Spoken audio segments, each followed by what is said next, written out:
Welcome back जी। एक बार फिर मैं आप सबको खुशामदीद करता हूँ इस प्लेटफॉर्म पर। आज आपको कुछ अपडेट्स देने के लिए पेश हुए हैं यहाँ पर। अगर हम ये बात करें कि अभी हमारे पास बहुत कम टाइम रह गया है आईसीसी टी20 वर्ल्ड कप 2026 में। हमने अपने स्क्वाड की अनाउंसमेंट कर दी है। इसके अलावा अभी उससे पहले हमने सीरीज खेलनी है, ट्रेनिंग सेशन शुरू हो गए हैं प्लेयर्स के साथ। वहां पर हमने देखा है कि एक स्कैंडल चल रहा है उनका कि उनके कहीं पैसे डूब गए हैं, वो अलग सारी चीजें हैं। लेकिन एट द मोमेंट उनका सारा ध्यान आने वाले टी20 वर्ल्ड कप पर होना चाहिए, ताकि हम वहां पर एक जिसे कहते हैं एक फ्रेश माइंड के साथ जाएं, ताकि वहां पर हम अच्छा परफॉर्म कर सकें, एक अच्छे फ्रेम ऑफ माइंड में हों और क्लैरिटी के साथ जाएं।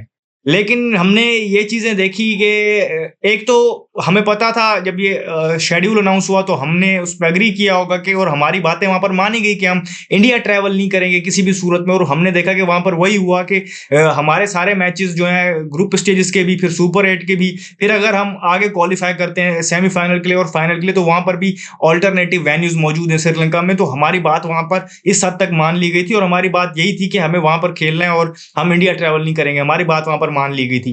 फिर हमने देखा कि एक बांग्लादेश वाला इशू उठा कि बांग्लादेश के और इंडिया के साथ चीजें हुई। इंडिया की अंदर जिसे हम कहते हैं कि एक बुक्स पैदा हो गया बांग्लादेश के अगेंस्ट। आप जानते हैं उसके पीछे पॉलिटिकल रीजन है कि जब उनकी मर्जी की वहां पर गवर्नमेंट थी तो वहां पर उनकी अलग पॉलिसी थी। जैसे ही वो गए, जो हसीना वाजिद की गवर्नमेंट थी, तो उसके बाद हमने देखा कि उनकी गवर्नमेंट के साथ उनके मसले मसाइल चल रहे थे, तो उन्होंने उसका एक इशू बना के वहां पर मुस्तफिजुर रहमान जो केकेआर को जिन्होंने ऑक्शन में पिक हुए थे वहां पर, तो हमने देखा कि बीसीसीआई ने लिखा केकेआर को कि आप इसको रिलीज कर दें और इसकी जगह किसी और प्लेयर को ले लें। तो इस तरीके से देखा, वहां से इशू शुरू हुआ। फिर बांग्लादेश क्रिकेट बोर्ड ने पहले इसके उसको जिसे कहते हैं मजम्मत की। उसके अलावा फिर देख हमने ये देखा कि आईपीएल में आईपीएल की कवरेज जो है वो अपने मुल्क में बंद करवाई।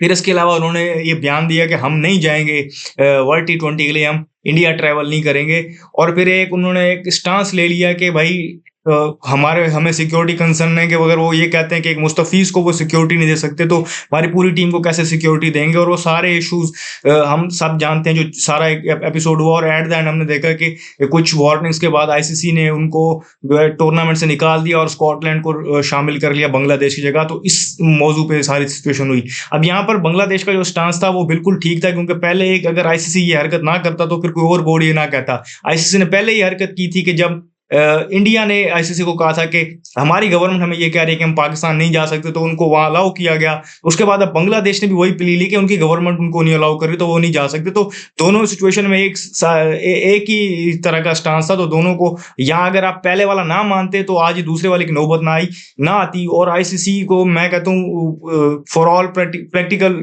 पर्पसेस खत्म कर देना चाहिए। वो किसी तरीके की बॉडी नहीं है और उसकी कोई वुकत नहीं रही, उसके फैसलों को कोई ठीक तरीके से मान भी नहीं रहा। बड़े बोर्ड जो हैं अपनी मन मर्जी कर जाते हैं और छोटे बोर्ड पर सिर्फ उनका जोर चल रहा होता है। तो ये सारी चीजें इस तरीके से हैं। पाकिस्तान के हवाले से आप यहाँ पर क्या चीज है कि पाकिस्तान ने इस डिसीजन के बाद लेटर लिखना है आईसीसी को, और फिर उन्होंने कंडेम भी किया और वहां पर वोट भी दिया था उन्होंने बांग्लादेश के हक में। लेकिन एट द एंड हम ये देख रहे हैं कि अभी बातें ये चल रही थी कि हम पहले ये बातें चली, लोगों ने बड़ी अश्योरिटी के साथ बताई। हमारे एक तो इंडिया का न्यूज चैनल तो बहुत नेक्स्ट लेवल है ना, जो वो बातें करते हैं, या उनके जो जर्नलिस्ट हम देखते हैं उनके तो बिल्कुल नेक्स्ट लेवल है ना, वो तो फिर एंड ही कर देते हैं सारी चीजों को।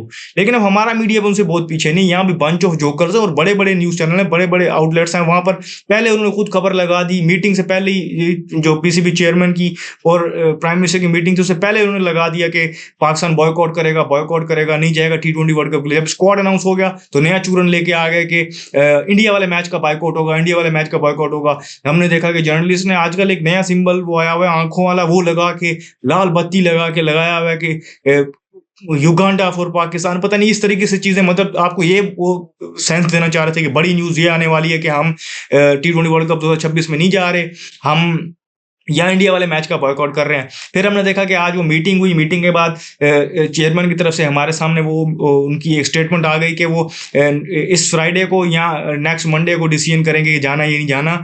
और इस तरीके से सारी सिचुएशन सम अप हुई। या फिर वही न्यूज़ चैनल जिन्होंने पहले वो बताया था, अब मीटिंग के बाद अनाउंसमेंट से पहले ही उन्होंने बता दिया कि पाकिस्तान पार्टिसिपेट कर रहा है। तो अपने ही मजाक बनवा रहे हैं और उन्होंने अपना ही एक चूरन बनाया हुआ और अपना एक जिसे कहते हैं कि मज़ाक बनवाया हुआ है, उसके अलावा और कुछ भी नहीं है। फिर हम ये चीज़ देखें तो अब यहाँ पर ये ठीक है कि हम माइंड गेम्स खेल रहे हैं, हम वेटिंग गेम खेल रहे हैं, आईसीसी पे प्रेशर दे रहे हैं, बीसीसीआई पे प्रेशर दे रहे हैं, उनको तंग कर रहे हैं और उसमें कोई शक नहीं है कि सिर्फ हम नहीं कह रहे, हर जगह पर ये बात है कि अगर पाकिस्तान पार्टिसिपेट नहीं करता तो ये आईसीसी को भी लॉस होगा और बीसीसीआई को भी लॉस होगा और हम सब जानते हैं। अब इसके बारे में जो जिस तरीके से कहे, हर किसी की अपनी राय है, लेकिन हम जानते हैं कि नुकसान तो बहरहाल होगा।